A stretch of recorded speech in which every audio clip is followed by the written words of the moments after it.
বামফ্রন্টের সময় কিছু ব্যক্তিগত চা বাগানের মালিক, সমষ্টিগত কিছু চা বাগানের মালিক হয়েছে এবং বাগিচা শিল্প রাজ্যের একটা অন্যতম শিল্প, কর্মসংস্থান সুযোগ হয়। চা বাগানে যারা কাজ করে সবচেয়ে গরিব অংশের মানুষ। এখানে লক্ষ্য করা যেল ওরা সরকারে আসার পর চা বাগানগুলো যে জমি হস্তান্তর করা যায় না, একদম পরিষ্কার আইন আছে, চা বাগানের জায়গা অন্য কাজে হস্তান্তর করা যায় না। বামফ্রন্ট সরকারের সময় যারা আজকে সরকারে তারাই কয়েকজন এমএলএ চিৎকার করেছিলেন চা বাগানে খালি জায়গায় কেন রাবার বাগান করা হয়েছে, এ নিয়ে খুব হইচই করেছিলেন। এখন সেই চা বাগানের জায়গা যেমনি খুশি এমনি দখল নিচ্ছে, যা খুশি তা করছে এবং চা বাগানের জায়গার মধ্যে দেখা যায় একজন মন্ত্রী লিখিতভাবে চিঠি দিয়ে বাগানের জায়গা, বেসরকারি বাগানের জায়গা হস্তান্তর করার জন্য বলেছে। পারে কিনা? আইন বিরোধী কাজ একজন মন্ত্রী করতে পারে? কিন্তু আইনে নেই, চা বাগানের জায়গা অন্য জায়গায় অন্য কাজে লাগানো যায় না। আবার মন্ত্রী পেটে তিনি দিয়ে দিলেন। কেন সেখানে বাগানের জায়গাটা দেয়নি?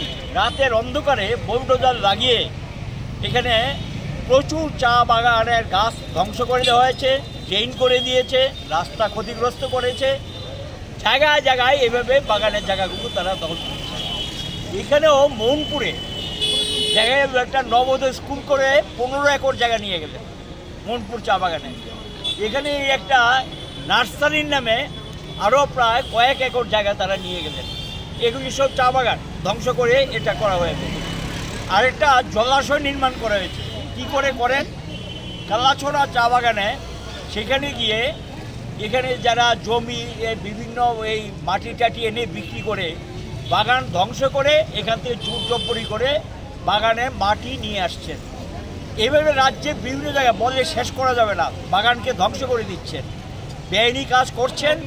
এটার বিরুদ্ধে আমরা প্রতিবাদ করেছি, আগেও জানিয়েছি সরকারকে, কিন্তু সরকার এটা টার্ন অফ করছে না।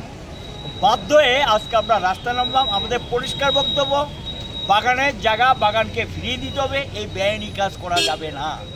আর দ্বিতীয় বক্তব্য হলো, সেখানে গিয়ে বাগানের যে ক্ষতিগ্রস্ত হয়েছে সরকারকে সেখানে যে রাবার গাছ যা নষ্ট, বাগানের চা বাগানের বা চা পাতির গাছ যা নষ্ট হয়েছে সেগুলো আবার লাগিয়ে দিতে হবে। আর যা করেছে যারা এটার সঙ্গে যুক্ত, যারা এই জবরদখল নিয়েছে, জমি জবরদখল নিচ্ছে, লুটপাট করছে, তাদের বিরুদ্ধে সরকার কঠিন এবং কঠোর ব্যবস্থা গ্রহণ করতে হবে। সরকার এ দায়িত্ব এড়াতে পারে না, সরকারকে এ দায়িত্ব নিতে হবে এবং এর প্রতিবাদে এই গরিব বাগিচা শিল্পের সঙ্গে যুক্ত শ্রমিকদেরকে রক্ষা করার জন্য আমরা রাস্তায় নামতে বাধ্য হলাম। এটার সঙ্গে যেটা এরা একটা সময় প্রতিশ্রুতি দিয়েছিল 2 ঘন্টা করে জায়গা দেবে, তাদের বাড়ি করে দেবে।